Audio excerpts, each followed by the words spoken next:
damdamin.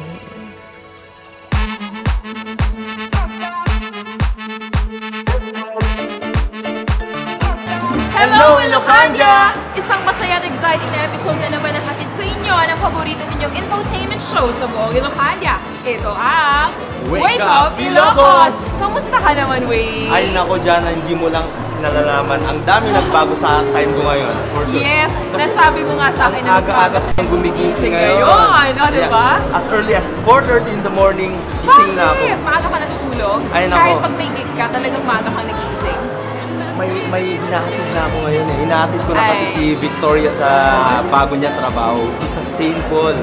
Ayan. Tapos, Talaga ang naman. aga-aga ko na rin umuwi. Wow, Not like before na... Pero family guy ka na? Yeah, not like before na ako na after work, ayan, babalik pa kami ng mga ibang sa mga kasama natin na po sa core. Like, kilala mo na yun.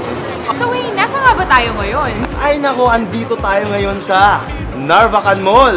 Yes, narito po kami ngayon para dalhin sa inyo ang napaka-exciting na mga segments natin for today. At ano nga ba ang ating mga Ayan, segments ngayong for today? araw na to marami talaga tayong inihanda at ahabang ang exciting segment dito sa Wake Up Ilocos gaya na lamang sa ating Sa ating artistic segment, isang cute na bracelet ang gagawin sa atin ni Ate Jonna. Kung ano ito, tunghayan yan mamaya. Sa What's Cooking segment naman, panuurin kung paano gumawa ng isang deliciosong Italian dish na may Pinoy twist. Yan ang Chicken Italiana.